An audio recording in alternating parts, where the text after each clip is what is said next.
also for joining us on the panel. Well, staying within the arena of in-store technology, we move now from navigation to so-called grab-and-go technology.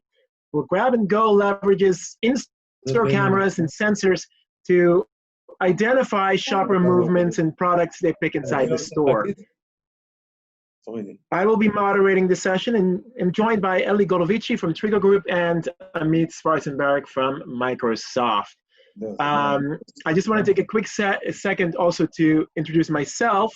My name is Benjamin Joel Fares. I'm your event moderator, of course, and a China and Latin America focused biz dev professional with both a professional and a personal connection to both worlds, China and Latin America, that is. I also work for an executive as an executive at the Jerusalem branch of global marketing and communication firm Fin Partners, America's fourth largest independent global public relations firm. Now, going now to Eli Golovici. The grab-and-go phenomenon still isn't exactly a game changer for some of the larger stores in the field like Kroger, Walmart, and even Amazon. Profit margins on groceries are in the low single digits, and the labor costs of prepping and packaging grab-and-go goods could easily turn them into a losing proposition. I mean, how could Trigo change that? Well, I think it's morning, good afternoon, everyone. I think there's a lot, this is technology at infancy, and it's going to change the entire industry. But can you guys hear me? Yes. Okay, sorry, because I heard a lot of background. Anyway, I think this technology has just been launched by Amazon. Not to mute, so yeah, okay. Sorry, Eli. Wanted to give you the respect for actually. No problem. So as I said, I think it's early stage technology, and we've seen it improving more of the smaller size stores, retailer or grocers. You'll see it's coming more and more in the large scale. It's not ready for the large scale, the Krogers and the Walmart of the world, because the technology is not there. But once it's going to be available for this larger stores, I think you'll see it making a major impact. And what we've seen in the small store, the ROI is unbelievable, and we think we'll see it in the big store, in the mega stores too. Okay, fantastic. Did you have a presentation you wanted to give us regarding Trigo? Absolutely. So, all right. So again, good morning, everyone. Good afternoon. So you all know, I think the retail market is changing. You know, digital technology is part of our life with grocers, and even in the COVID-19 era, we've seen how this is exponentially growing and making everything very, very different for groceries in this era. So as I said, Trigo technology is enabling stores to become digital and more autonomous. So before I even talk about the company, let me share a quick video of really what we do.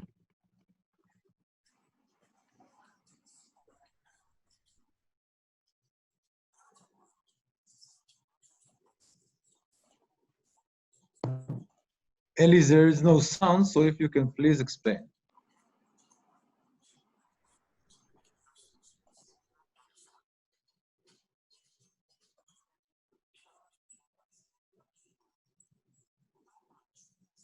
Eli, can you explain the video? Can you add?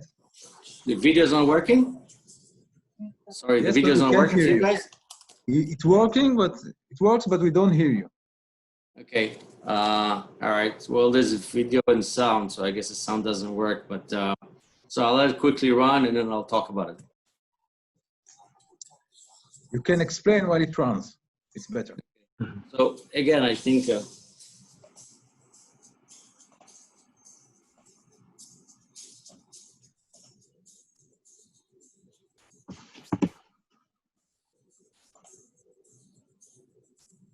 Eli, can you please explain what we're seeing? Yeah, sure. So I think it's, well, let me just,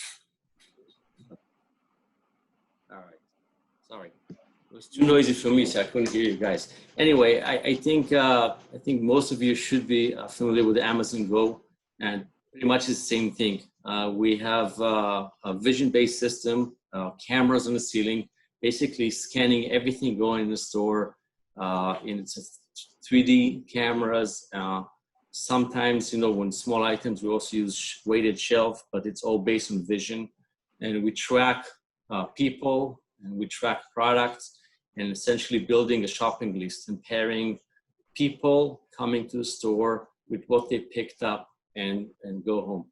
So again, very, very similar to what we all seen with the Amazon Go experience. You walk in, you collect everything you want from the shelf, and you walk out, and no cashier lines, no receipts, no nothing. Everything is fully automated. Okay. Any questions? Fantastic. Should we finish this quick video? No question. Okay. So as you can see, and this is a real store that we right now running pilot in UK. Okay. Great. You'll hear me? Yes, we can hear you. I just wanted to quickly move over to Moran Chaviv, who I forgot to actually introduce properly. She's leading the startup and ecosystem domain at the CTO office of Microsoft Israel R&D Center. Moran, thanks for joining us. Yeah, thank you for inviting me. I'm very happy and pleased to be here. And absolutely. Yes, yes. I just wanted to ask you a question also. We've seen an increase in groceries shopping and online shopping of groceries as for the coronavirus during COVID-19. Well, how are those trends shaping the grab and go space? So it's very interesting because, as you said, we've seen a lot of increase in shopping, but also an increase in e-commerce as well. And because of the social distance, one of the things that people are actually using in the stores is the ability to either scan or to use automatic machines. And the scan and go actually provide them, and not the scan and go, sorry, the grab and go, which is the evolution of scan and go, right? We were speaking about scan and go. Mickey was speaking about it.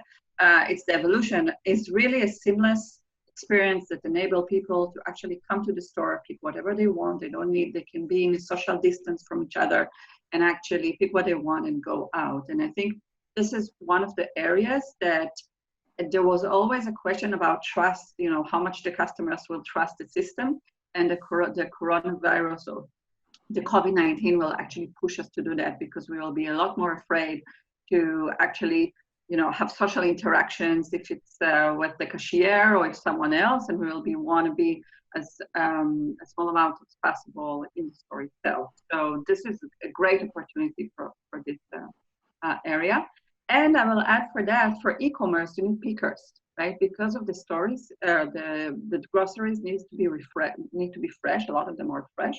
They are being picked in stores. They are not coming from warehouses. And if those stores actually have the grab and go, the pickers can do their job a lot easier because they don't need to scan that. So you can have a system, and maybe Ellie would want to speak more about that. You can have a system Absolutely. that actually track the picker and make it very easy and more efficient to do so. So from that perspective, I think that the after Corona world is a very good word for grab and go. Ellie, do you have something to add to that?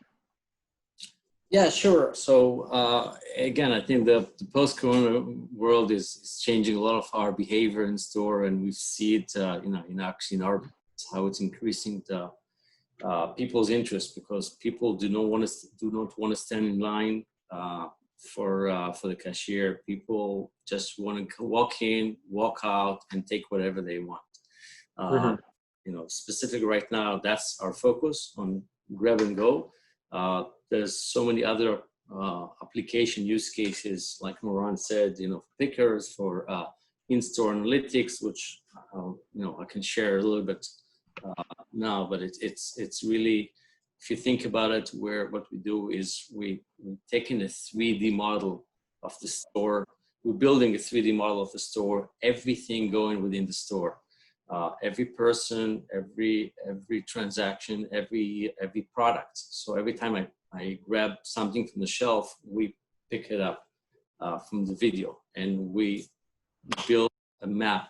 And knowing Ellie just walked in the store, he picked this from the shelf, he returned this to the shelf, and this is his final shopping list after he put everything in his bag. So this Right. building this data is going to give a lot of value to a lot of retailers. Of course. Now, what are the challenges, Moran, that retailers face when they come to integrate grab and go into their stores? So first of all, grab and go, because it's very sophisticated technology, actually required a lot of servers and a network, very, very stable and network, in order to make sure that we are actually tracking everything that's being done in the store as well. So a lot of data is also transforming and to be very in real time. So one of the challenges is actually to have IT in the store, because you have servers there, no matter how it's easy to maintain them, you still need to have actually employees that know how to do it, or a team that is nearby those stores that can actually create this for the store. A different angle is also the angle of the cost, right? I know that there is a lot of effort since Amazon Go was out to lower the cost, right? So to lower it only for cameras, to lower it only for, for as little as you can for weight or other instruments that actually complement the computer vision. But yet you have to have the cost of actually putting all these instruments in the store. It's cost money to maintain them, and it's cost money to buy it for them. And if you want a distribution, you don't want to have only 2 stores in the center of London, for that matter, right? You want it all over. So it's also a big investment, but I think that this investment is going to return back. It's not going to be because the stores will provide analytics, because the stores will be, as we said before, a pickup, like a place for e-commerce or for pickers to send the deliveries. The store will change what it is, and I think this is the way to digitalize it, and it's a great investment.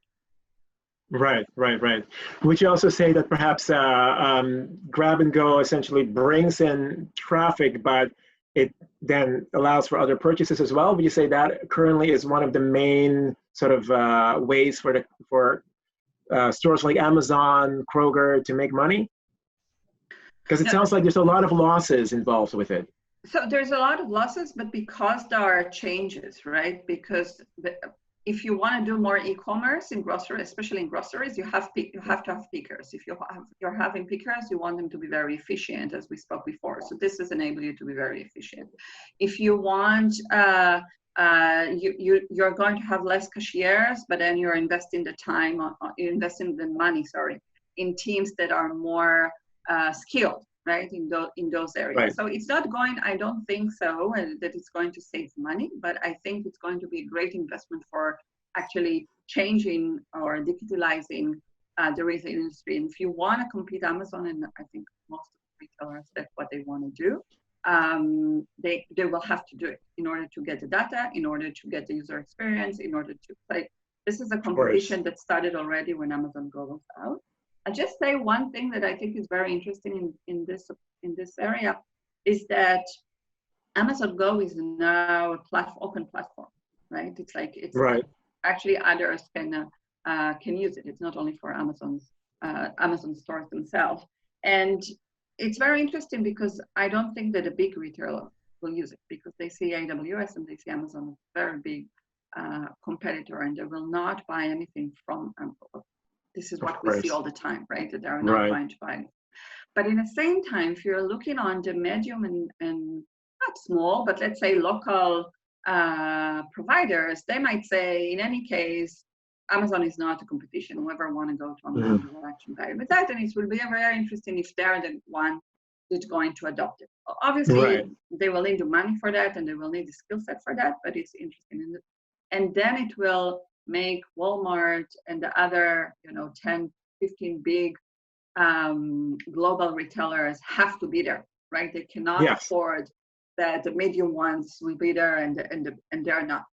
So I think we're going to see like a race.